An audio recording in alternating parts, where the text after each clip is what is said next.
All right, today we're diving into the pretty incredible story of a space company called Intuitive Machines. You might know it by its ticker, LUNR. This is a company that has gone through just a radical, head-spinning transformation, and it's left investors with this really fascinating puzzle to solve. So let's try and piece it together. And really, that entire puzzle boils down to this one kind of mind-bending question. How on earth does a business that was actually getting smaller and losing over $100 million a year, by the way, suddenly project that it's on a path to hit nearly $1 billion in revenue? I mean, it sounds almost impossible, but that's exactly the story we're going to unpack. So, to understand how we got here, we have to rewind the clock a little bit. We need to look at the company that existed just a short time ago. This is the story of the old Intuitive Machines. You know, before everything changed. Now, what's really key here is understanding what this company was. It was, for all intents and purposes, a pure-play bet on the moon. Super speculative, incredibly niche, and almost totally reliant on winning these huge but very infrequent contracts from NASA. This created what you'd call a very concentrated, high-risk business model. And you can see that risk in black and white when you look at the bottom line.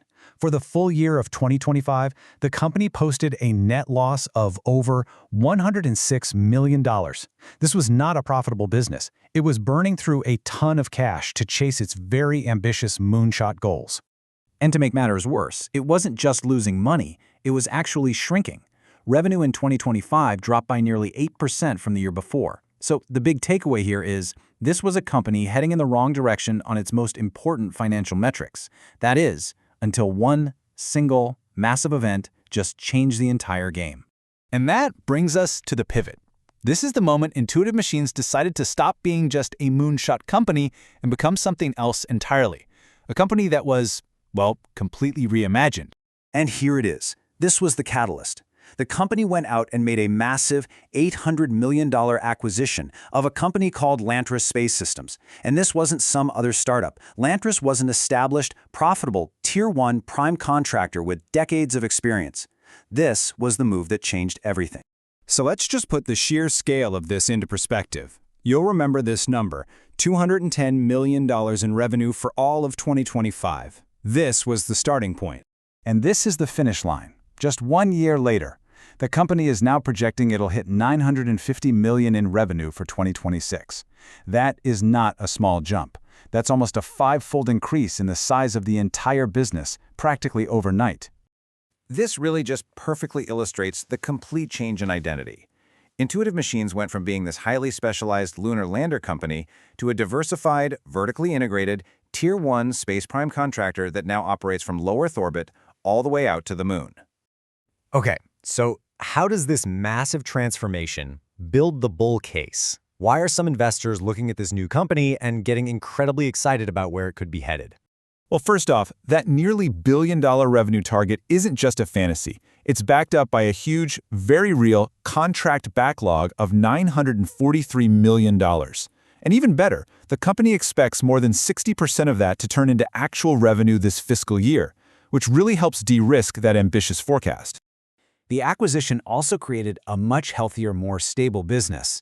Instead of being all in on those risky NASA lunar missions, the new revenue mix is beautifully diversified across commercial customers, civil space like NASA, and, importantly, the very lucrative national security sector.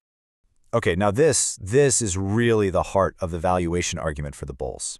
If you look at projected 2026 sales, the company trades at a forward price-to-sales ratio of about 3.4. Its closest competitor, Rocket Lab, trades at a multiple of over 27. The bull case is simple.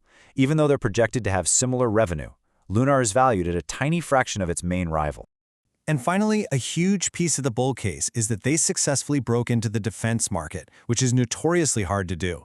They're now a prime contractor building satellites for the Space Development Agency's Critical Missile Tracking Network, and they're also a qualified bidder for the Missile Defense Agency's massive $151 billion SHIELD program. This is a whole new universe of opportunity for them. But of course, it's never that simple, is it? There's always another side to the story. This kind of massive, rapid change doesn't happen without creating some enormous risks. So let's look at the major headwinds that investors absolutely have to think about. So the single biggest risk here is a concept called share dilution. Basically, to pay for all this massive growth, the company had to create and sell a huge number of new shares. And when you flood the market with new shares, it can put a ton of downward pressure on the stock price. And for LUNR, it has been a perfect storm of dilution. First, $350 million in stock was used to help pay for the acquisition. Then came another $175 million sold to private investors, at a discount no less. And to top it all off, they filed to potentially sell over $600 million more in shares in the future. That's a huge supply of stock hanging over the market. This next slide tells a really powerful story because it shows what the insiders, the people who know the company best, are doing with their own money. The data is stark.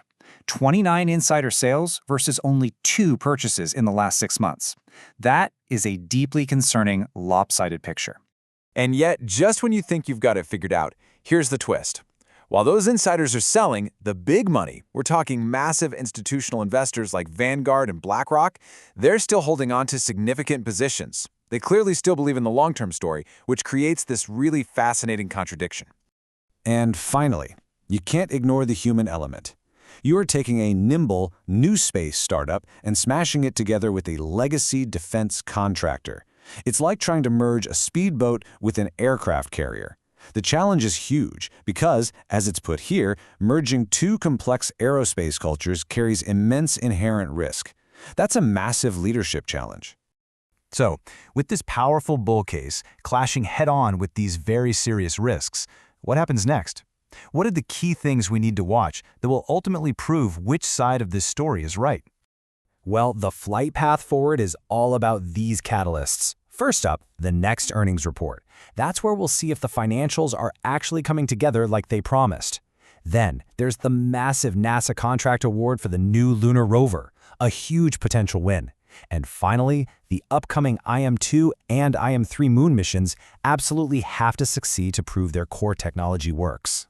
And all of that leaves us right here with the ultimate question. Has Intuitive Machines successfully disguised itself as an undervalued next-generation prime contractor that the market just hasn't woken up to yet? Or is this a classic case of a risky bet, a company that grew too fast and is now being weighed down by the sheer gravity of its own ambition? The next 12 months are going to tell the tale.